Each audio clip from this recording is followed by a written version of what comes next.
Hey guys, what's up? It's Danny Max and Keely Lou. And you're listening to the Coming Out Happy podcast.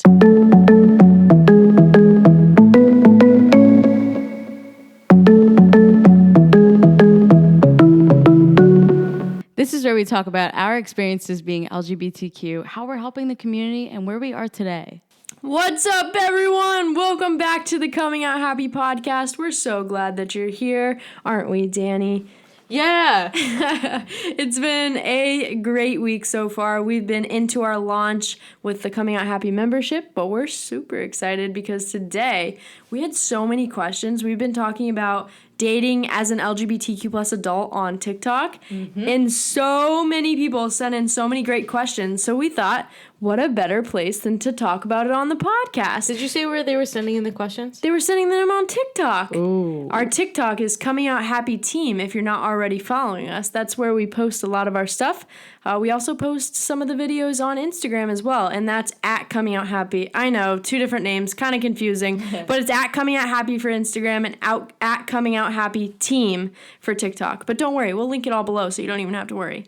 So let's get into those questions because they were some really, really good questions that you also might be going through. Before we head into it, though, I want to explain a little bit about our dating history. Yeah. So I guess it can kind of make sense to why we're giving advice on that and diving deep into it. Let's get juicy. You start. So, oh, you don't want to go first? No. So Keely and I's stories of dating is very different. We're dating now, and we have Wait, we're dating each other. Relationship. I thought you were going to say beautiful kids. What? Not yet, everyone, but coming soon. Stay tuned. No. Just kidding. Don't let my mom hear that. Okay. Anyway, so my dating history goes along the lines of I was really insecure with myself, and it prevented me from coming out, from dating for a really long time. So I went to dating boys for a while, and then once I finally came out and I had a lot of confidence from the different secrets that I've found through gaining confidence, I started still dating in a really bad way, unfortunately. And I was chasing after people who literally didn't want to pay attention to me at all because I thought it was fun. And eventually it just led to me getting hurt and getting ghosted every single time because I attached so much onto people who didn't want me. So that was a little bit about my experience, but Keely, what was yours? Oh my gosh, you guys are never gonna believe this, but my experience, I'll be honest with you, I was a serial dater. Serial dater. I was back to back to back. What's just happening, Keely? I gleeked. Let's cut this part out. No. Okay. Yeah, I guess I just drank too much water before this podcast. No, but I was a serial dater. Like, actually, you know what I think it was? You were thinking about food. You were thinking about cereal. Oh my gosh, I'm so embarrassed. Keely salivates. It's because I'm a foodie and I love food. Like what I do in my free time, guys, and I know this is really off topic, but you should get to know me. I love to read Yelp reviews, and so I definitely am like on Yelp most of the time. Not on TikTok, not on Instagram. I'm on Yelp. But anyway, back to my dating story. I was a serial dater. I dated back to back to back because I was trying to find somebody that was like the perfect person, and I would make people fit that didn't quite fit what I wanted, but I would just try to make them fit. And so I realized that was never fulfilling, and I couldn't use other people to satisfy me and fulfill me, and I stopped doing that. But yeah, it was a really long time of me looking for other people to validate who I was, and it was really unhealthy. But I learned a lot of great lessons, and it's helped me to create a really healthy relationship with Danny. So we definitely have different experiences, which is great because we have different perspectives. But I know that the relationship we've created is amazing. So, why are you laughing? I love it. Why are you laughing? Because you're still thinking about the cereal. I am. But yeah, they're totally different situations that we've put ourselves in. But we didn't have great dating history, and it led us to pain in a lot of different areas, a lot of beliefs about what love looks like, but we reframed it within our own relationship, which is why we teach people about how to have a healthy relationship in general and where to even start, so that's why we're going to be diving into these questions, because it starts somewhere.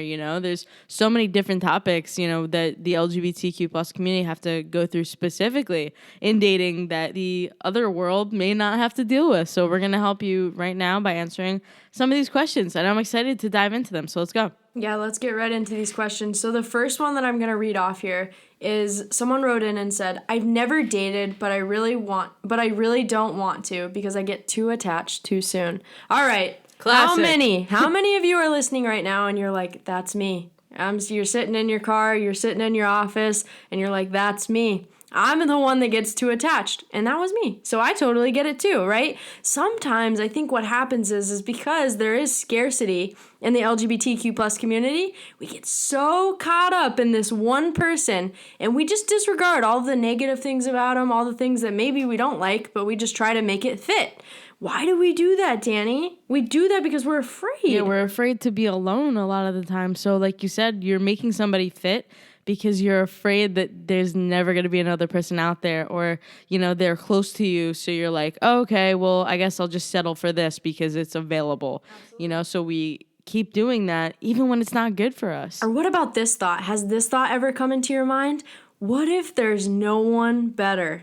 What if there's no one better than this person, and maybe I'll just settle on these few things that I don't like because I might never find someone again, So I think a lot of the mindset that we create and the expectations we create when going into a relationship, we have that problem, and we start to get attached too quickly. It's scarcity. It's the fantasizing about this perfect person that you want this person to be, and they may not be for you. It's a lot of that. So our advice to you for getting attached too quickly is to just avoid those assumptions. Avoid getting so wrapped up in that moment of emotion where you feel everything all at once. Because if you do that, it's really going to hold you back from really exploring what you're feeling. You're not going to be able to tell if you're, listening to what your heart actually wants and what your mind wants. Maybe your heart takes over too much and your mind's just not even a part of it. And those kind of have to co-pilot when you're on your dating journey. So that's really important. Yeah, because I think we let our hearts kind of get the best of us when we know that this person may not be good for us, but we're like, I feel something. I don't want to be alone, so, I'll just do this. But I think taking a step back from all of that will help you uncover more than you probably know. Absolutely, yeah. Heart and mind should work in tandem. I hope that helps. Thanks for sending in that comment. Our next comment, let's get into this one. This is a good one, and I kind of mentioned you when I was answering it on TikTok, and you can speak to this because you did this, but came out last year and moved to a new state this year. So I have no LGBT friends yet. I've also tried dating, but each person wasn't over their ex. Classic. I mean, I feel like this is it's totally in my alley, the first part. Yeah. About finding friends. Part. Yeah, because the both of those questions in that are great. When I moved from New York to California, I knew nobody. Literally not one person over here besides my sister. And what I did was I went on specifically like the dating apps saying in my bio that I was just looking for friends because I wasn't looking for a relationship. I literally just wanted people to hang out with. And luckily for me, the community is, a great place to make friends or make relationships. And when I was putting it out there that I wanted to make friends, I found those people. And I started making friendships with the people in my area, and it was really great, because it was so easy to access them, and you're thinking a lot of the time, like, there won't be people out there for me to meet, my town's too small, but you'd be surprised how great social media is for gaining new friendships. Absolutely. Yeah, and just to throw this in there, too, I know you mentioned just, like, finding people locally, but also, if you're interested in, growing as a person and, learning about LGBTQ plus relationships and more stuff like that, we do have a private community that's open right now, and you can meet people all around the world, which some might happen to be where you live. We have over 200 members, and it's absolutely incredible, the bonds and connections. It's a group of very like-minded people that... they're ready to grow, and they're ready to, be their best self for a relationship, for themselves. They're not there just looking for friends. You know, they're ready to make true connections with themselves. Absolutely. And eventually you meet people along the way like that. Yeah, and they're great people to befriend, because we need more people in our life that are also going down the path of like really wanting to grow and stuff too. So yeah, just wanted to throw that in there. But the second part of that question, saying that, you know, trying to date, but also finding that the people that you're dating aren't over your ex. That's tough. I hated that. I remember when I would start dating someone, and if they even brought up their ex, what's that feeling inside of it? It's so negative. It just feels like you're not important. They're just still focused on that other person, and it's like, why even waste my time? But still, when you're dating in scarcity, you're like, oh, you know what? I know they're talking about their ex. I know they keep talking about their ex. You know, of course, it's normal to talk about your past sometimes. Yeah, absolutely. But I wanted to congratulate this person, because I know that because you said that you've tried dating them, but they weren't over their ex, you've identified those red flags. Congratulations. That's amazing. And like you were saying, you know, sometimes we fall into that scarcity. But if you're identifying tend to skip over it, right? You know, you're not skipping over it. You're seeing that these people are not over their ex yet. And if somebody's not over their ex, there's a good chance they'll never be ready to date you in the time that you're hoping for, because they still haven't moved on from somebody who is important to them, and you don't deserve that. Absolutely. Yeah, no, I think being over their ex, or someone being over an ex in a relationship, is so important. Oh my gosh, that was like a big red flag for me, because I knew I wanted to be with someone that was all about me. And you have to be ready for them, you know? You both have to be ready for each other. If somebody's hung up on the other person, how is that going to work? Absolutely. That won't work. Yeah. No, I know for me with you, Danny, like what I really loved about you, and I just like, I knew that there wasn't an ex in the picture, because you really like focused in on me. Like every time we went on a date, like I didn't see you on your phone. Like I saw you just like wanting to know about me, and like really listening to everything that I was saying. And I was like, okay, this is what I want, you know? So you can definitely tell, but to just skip over those, it just won't be good, because the ex always comes back in the picture somehow. I don't know how it happens, but it just happens. Yeah. So, and of course, we've openly discussed our past, like I said, but it's important to know that if somebody is focusing on who their past is a pretty great red flag to pay attention to, that this may not be the right time for this person in your life, like maybe in the future, but just not a good thing right now. Yeah, and now that we're talking about this topic, I think that we need to go way more into it, because I have a lot to say on like exes. There's so much. Yeah, the connection. So we'll definitely have another podcast on that. So stay tuned. Yeah. So the next question. I hate those "who are you dating" questions at work. I always respond with "my person and I." Mm-hmm. I love this, because how many times do we as LGBTQ plus people have to come out? It's a never-ending process. Over and over again, you know? And like, I feel like a lot of people think that the coming out process ends the first time you do it, and a lot of LGBT people think that, you know, the struggle ends the first time that you come out. And the truth is, sometimes it's really hard to constantly have to come out, and that's where the self-esteem and the confidence come in, because when you're secure in yourself, you're able to speak openly about it, and you don't think twice about it. But somebody who's still struggling after they first come out, it never stops. You're gonna have to, you know, keep doing it. So gaining great self-esteem, which is what Keely and I teach about, is the whole key to successfully coming out over and over and over again. Yeah, and I think if you're still uncomfortable and you want to say like "my person" or "my partner" and you don't really want to address it, that's totally fine. Here's the thing that you have to remember is you don't owe anyone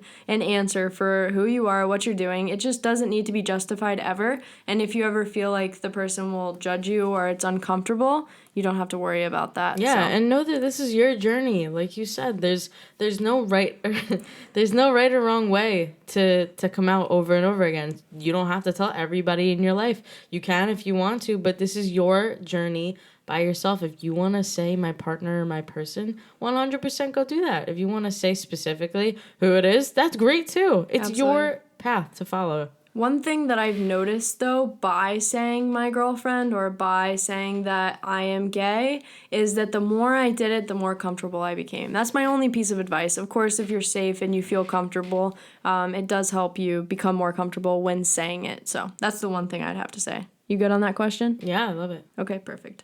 So the next question is, how do you talk to them when they are drop dead gorgeous and you can't flirt with a woman to save your life?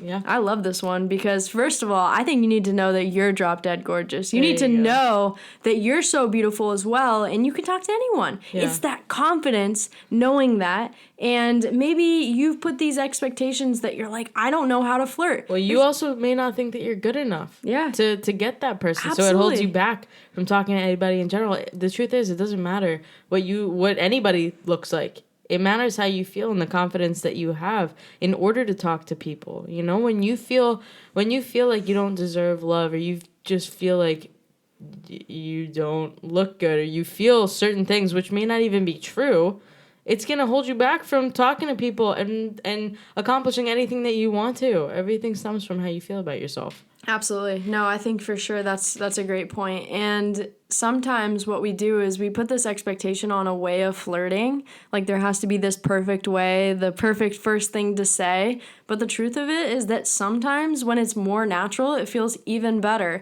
And I'll give you a little sneak peek into Danny and I's relationship. The first time, so we met on Instagram, and, you know, I liked a few pictures, but of course I wasn't going to send a direct message until, you know, maybe a few days if she didn't message me first, because I wanted her to message me. So I liked a couple of her pictures, of course, was waiting. And then she sent me a message, and it wasn't anything to do with my appearance. It wasn't anything to do about, like, our connection, you know, romantically. It wasn't anything like that. I didn't slide in and say, wow, you're so beautiful. It wasn't that. You're great. And what she said to me was, this whole highlight is amazing. And, you know, we were talking about food earlier, and I have this whole highlight on my Instagram that's all about food. All the restaurants I've been to, and she said this whole highlight is amazing. And I found something in common, you know, that I knew that she would probably like. Because if she's talking about food, and I freaking love food as well, that's a great conversation starter, you know? But I think the trouble with sending the first message is you're afraid of, you know, getting rejected, which is a huge thing of what we talk about in the membership, which is awesome. Yeah. You know, because all of those things follow, you know, what if, oh my God, like it's all the worrying, you know? But when you put yourself out there, when you're not afraid, that's when you can start. Yeah, and for you not making it about, like, my appearance, it just felt like a really, really natural connection. It felt like there wasn't as much expectation on the relationship because you were talking to me about something that was much lighter, and it felt lighthearted, and it felt like really fun, and I think that's why I just started really liking you, and then we ended up being together, so it worked.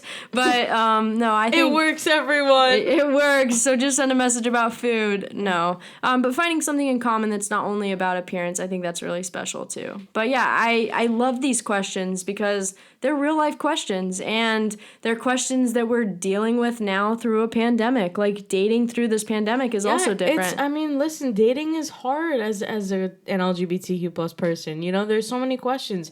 Like we keep talking about, you know, dating in scarcity, what it's like to go on dating apps and sending messages. What are some other struggles that we have to deal with? The first one you said was dating in scarcity, and then dating online, and, you know, even just finding friends online. Like, that's still something people struggle with. You know? A big one that I've been seeing in the comments on our TikTok is that people are struggling to find connection, like, outside of a dating app. Like, if they don't say that they're gay, or they don't say what their identity is, or what their sexuality is, it's hard for them to know if they should flirt or not. Right? Yeah. You don't want to come on to someone that's not into you. And so I think that can be back to the rejection piece again.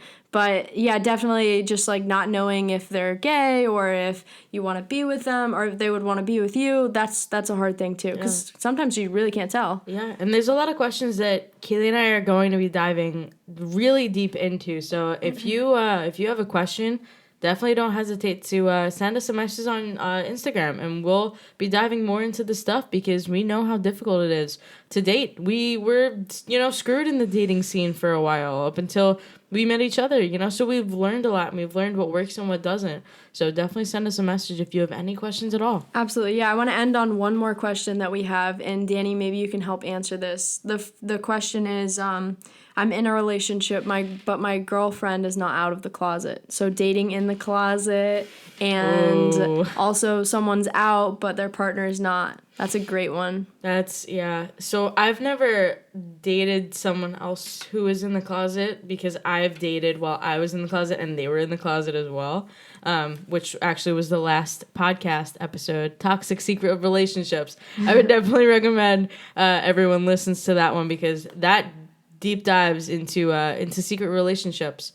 They're really hard, regardless of it being you. Like, you know, people want to be out and they want to be proud of their partner, you know, and it's hard, but it's a reality of, you know, coming out. It's a reality of being who we are, you know. It's not going to be as easy as, all right, I'm just going to flaunt my person. Like, sometimes you just can't. Yeah. And you have to decide if that's what's right for you. There's no right or wrong in this. It's a part of someone's process, you know. Are you going to be willing to wait until they're ready? Or is that not for you? Like, it's just true. Like, sometimes it's not always the best fit to be dating someone if you've already been out for a while. You know, and it sounds rough, you know, but it's everyone's journey and everyone's choice. Absolutely. Yeah, no, I know the struggle of, like, maybe being the one that's in the closet, because when I was dating, I was talking to someone that was actually out, and one of her fears of being with me was that I was in the closet still, and she'd already gone through that, and it didn't feel good to her to be hid, and she wanted to be shown off. And I think that when you look at it from that way, you can see it, but when you look at it from someone who's scared to death to come out, it's also scary. So it's like, I think it's a matter of what you're willing to put up with, what you're willing to deal with, what you want. Do you want to be shown off? How important is that to you? Yeah. Asking questions like that, and it may just not even be the right time either, you know, because eventually somebody's gonna have to come out, you know, unless they want to continue. You know, you can't just keep going on without coming out ever, you know, unless that's the route you want to take, just by never being open with anybody. But I think it's up to you. There's no right or wrong. It's just how you want to live your life in this type of situation. There are pros and cons of both. Yeah, no, for sure. I love answering these questions, because they hit home, a lot of them, with me, and I know with you too. But we're definitely going to be diving into a lot more of these questions. I know we'll be getting them throughout the week and kind of gathering which ones we feel like talking about that will really relate to everyone in this community. And so please, if you have any questions, you found our podcast, maybe just through Spotify or Apple Music, make sure that you leave a review and let us know what you're thinking. And again, you can send us a question on @ComingOutHappy. We'll link it below along with the website, and send us a message if you have any questions and you want advice. And you can say anonymous if you don't want to be your name, but we'll give you a shout out if you want to. So definitely send us a message, and we cannot wait to see you on the next podcast. In the meantime, go follow us on @ComingOutHappyTeam on TikTok and Instagram @ComingOutHappy. Thanks so much for listening today, and we'll see you all soon. Bye, everyone.